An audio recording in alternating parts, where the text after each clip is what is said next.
Good morning. आज हम पढ़ेंगे संविधान सभा और हम संवैधानिक जो विकास है हमारा वो पिछले वीडियो में पढ़ चुके हैं। तो आज हमारा संविधान सभा का टर्म है और इसे हम पढ़ेंगे कैसे हमारी संविधान सभा बनी।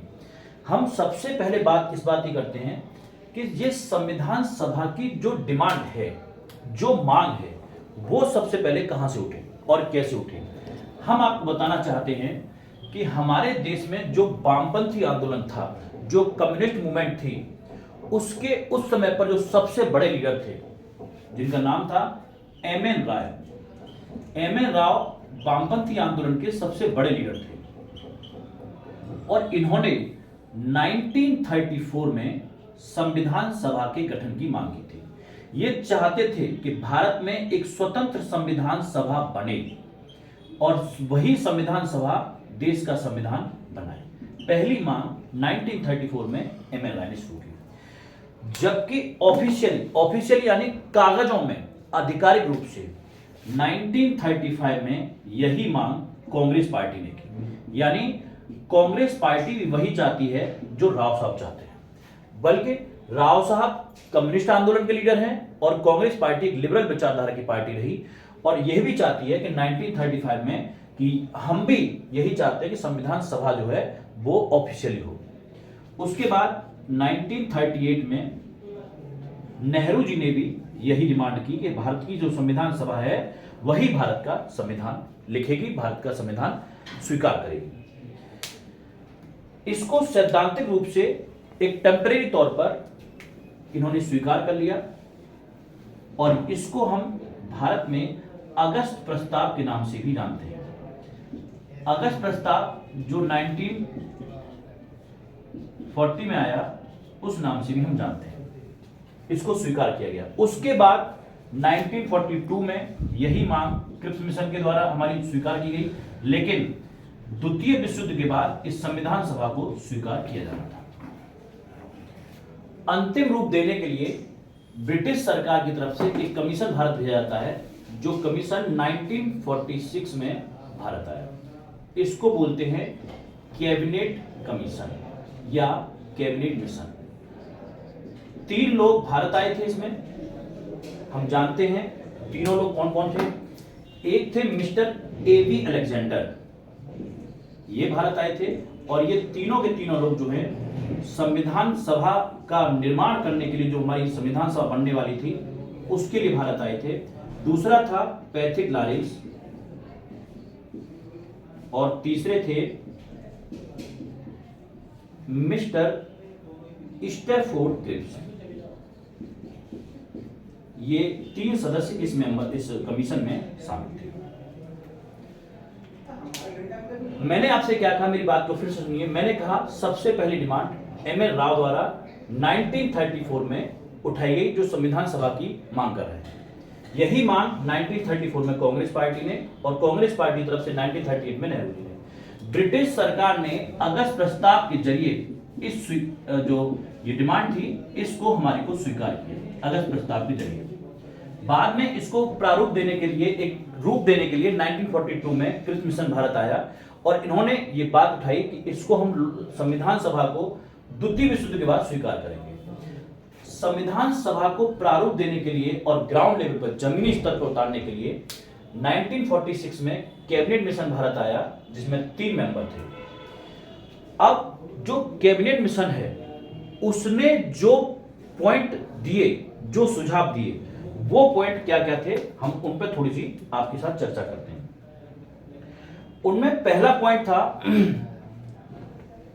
कि जो संविधान सभा बनेगी, हमारी जो कॉन्स्टिट्यूशनल असेंबली बनेगी, वो वयस्क मताधिकार के आधार पर बनी जाएगी, पहली बात। दूसरी बात यह है कि जो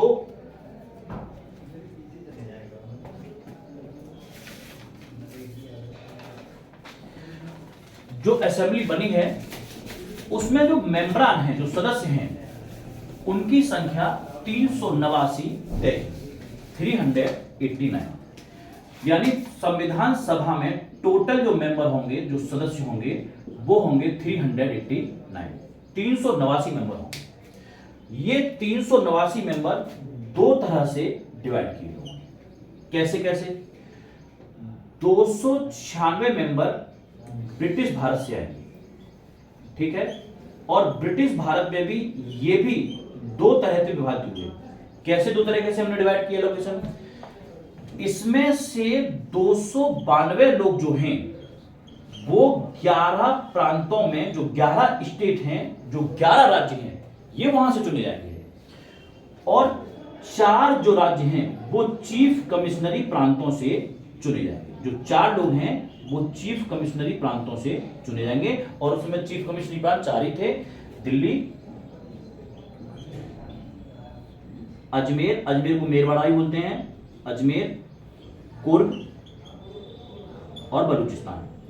यहां से 4 चीफ कमिश्नरी स्टेट से 4 लोग चुने जाने हैं।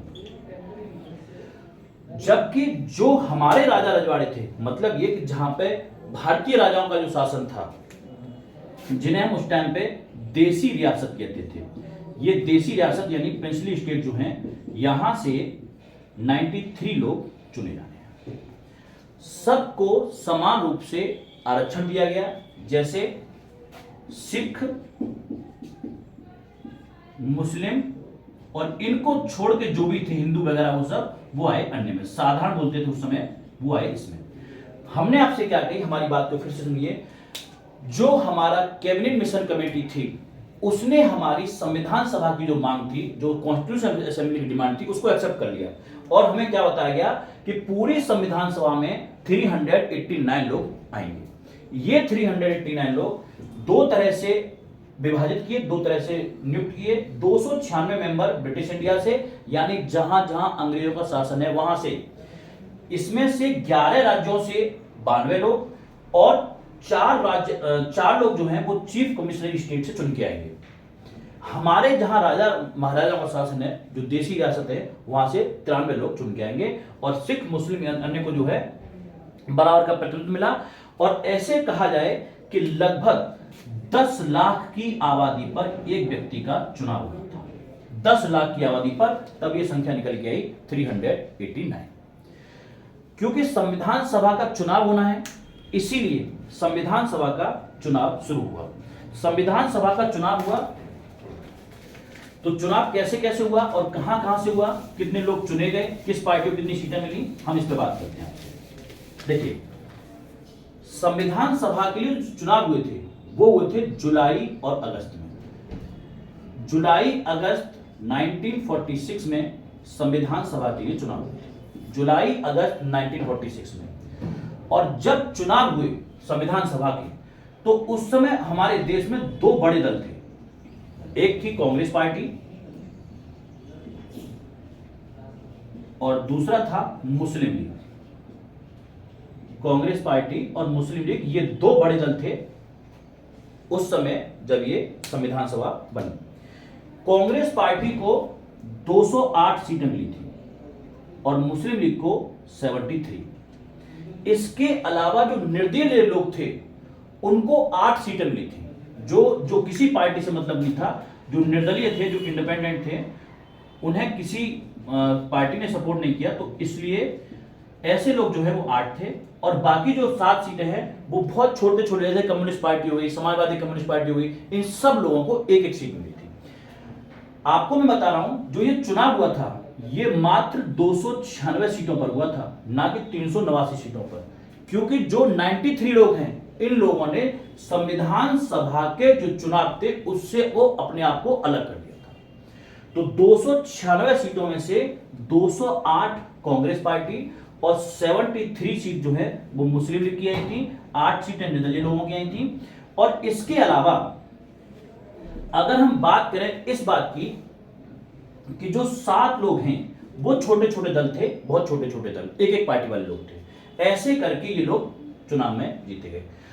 अगर हम इस सभा को इस रूप में देखते हैं कि कितने लोग धर्म के आधार पर आए, कौन से धर्म को कौन सी सीटें मिली थी, कितनी सीटें मिली थी, तो इसका चुनाव कैसे होता है वो हम आपको बताते हैं। 163 लोग हिंदू थे जो चुने गए, 80 लोग मुस्लिम थे। इसमें से जो 6 लोग हैं वो ईसाई, पारसी लोगों को 4 सीटें और सिखों को भी 4 सीटें मिली। जो सिख लोग हैं इन्हें भी 4 सीटें मिली। बाकी जो सीटें हैं वो अनुसूचित जाति और जनजाति। तो हमने आपसे जो बताया था कि जो हमारे संविधान में धार्मिक रूप से चुने गए लोग थे वो 163 हिंदुओं को, 80 मुस्लिमों को, 6 ईसाइयों को, 4 पारसियों को और 4 सिखों को, बाकी अनुसूचित जाति और जनजाति के लोगों को ये सीटें मिली थी। हम आगे बढ़ते हैं और हम आपको बताते हैं कि अब आगे क्या हुआ। जब मुस्लिम लीग को 73 सीटें मिली तो मुस्लिम लीग भी एक डिमांड कर रहा है। मुस्लिम लीग डिमांड कर रहा है पृथक संविधान सभा की। मुस्लिम लीग चाहता है कि मुस्लिम पाकिस्तान है इसकी संविधान सभा अलग बने, भारत की संविधान सभा अलग बने, और इसके अलावा जो राजा रजवाड़े आजाद रहना चाहते हैं वे अपनी संविधान सभाएं अलग अलग बनाएं। ऐसा विचार है मुस्लिम लीग का। इन सब के बीच संविधान सभा का पहला सत्र चालू होता है, पहला सत्र शुरू होता है संविधान सभा का। यह सत्र 9 दिसंबर 1946 में स्टार्ट हुआ और 23 दिसंबर 1946 तक चलता रहा। याद रखिएगा संविधान सभा में टोटल 11 सत्र थे। 11 में से पहला सत्र 9 दिसंबर 1946 से 23 दिसंबर 1946 तक चला। इस सत्र की जो पहली बैठक है, जो फर्स्ट मीटिंग है, वो हुई थी 9 दिसंबर 1946 में। संविधान सभा की, याद रखिए, संविधान सभा की पहली बैठक पहले सत्र के 9 दिसंबर 1946 में हुई थी और इसमें संविधान सभा के जो सबसे बुजुर्ग सदस्य थे सच्चिदानंद सिन्हा, इन्हें सभा का अस्थायी यानी टेम्परेरी चेयरमैन चुना गया था। सच्चिदानंद सिन्हा को 9 दिसंबर 1946 को सभा का अस्थायी जो अध्यक्ष है वो चुना गया। उसके बाद 11 दिसंबर को 1946 को डॉक्टर राजेंद्र प्रसाद जो हैं इन्हें सभा का स्थायी अध्यक्ष बनाया गया। तो दोनों में बात ये आई कि जो सच्चिदानंद सिन्हा हैं ये टेम्परेरी हैं, अस्थायी हैं, और ये स्थायी हैं यानी कि परमानेंट चेयरमैन है।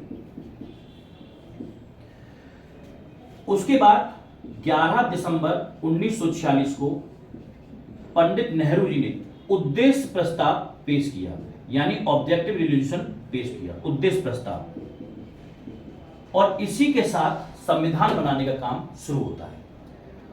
मैंने आपसे 3 तारीखें बताई हैं जो बहुत ही महत्वपूर्ण हैं।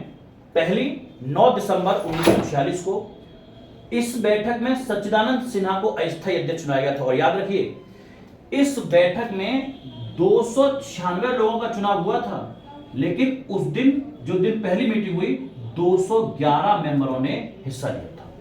संविधान सभा की पहली बैठक में 211 लोगों ने हिस्सा लिया था। संविधान सभा की पहली बैठक में 211 लोगों ने हिस्सा लिया और मुस्लिम लीग ने इस बैठक में हिस्सा नहीं लिया। मुस्लिम लीग पृथक राज्य की बात कर रहा है, तो मुस्लिम लीग इस बैठक में हिस्सा लेने नहीं आया।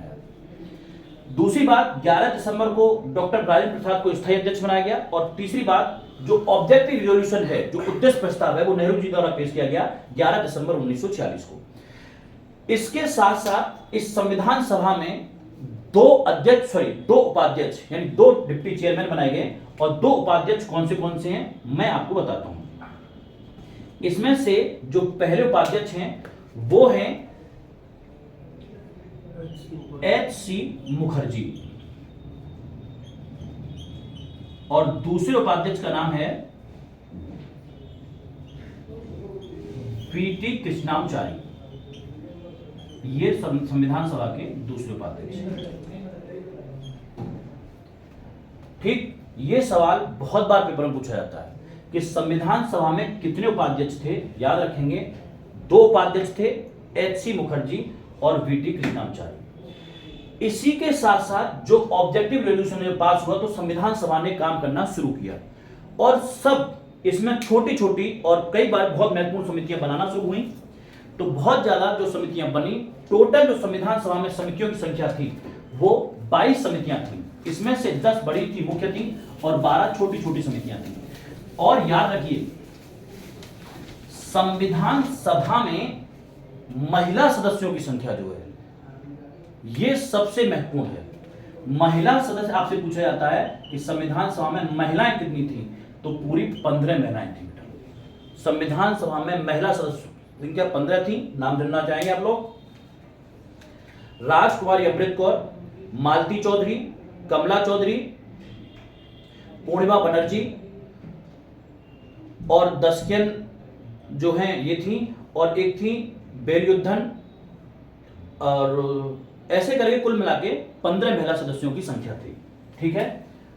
दूसरी बात मैंने आपको बताया 2 उपाध्यक्ष थे और 2 उपाध्यक्ष थे और महिला सदस्यों की संख्या 15 थी। उसके बाद जो है अब संविधान सभा में समितियों की संख्या, जो समिति बनाएंगी उनकी बात हम करते हैं। जो मुख्य समिति थी, जैसे संघ संविधान समिति हो गई, इसमें सबसे महत्वपूर्ण समिति थी प्रारूप समिति, जो बनी थी 5वें सत्र में। याद रखिए, प्रारूप समिति का गठन जो है वो 5वें सत्र में हुआ था, 5 सत्र में हुआ था। 5वां सत्र था प्रारूप समिति का, और ये हुई थी 29 अगस्त 1947 में। ऐसे याद रखिएगा कि प्रारूप समिति का गठन स्वतंत्रता के 14 दिन बाद, जो 29 अगस्त 1947 को हुई थी, और डॉक्टर B.R. अम्बेडकर इस समिति के अध्यक्ष थे। और जो दूसरी समितियां हैं वो हम आपको नोट्स में मेंशन कर देंगे। तो आज का जो सेशन है वो हम यहीं पर समाप्त करते हैं, और संविधान सभा का जो अगला क्लास है वो हम कल आपको पढ़ाएंगे। ठीक है, चलिए, धन्यवाद।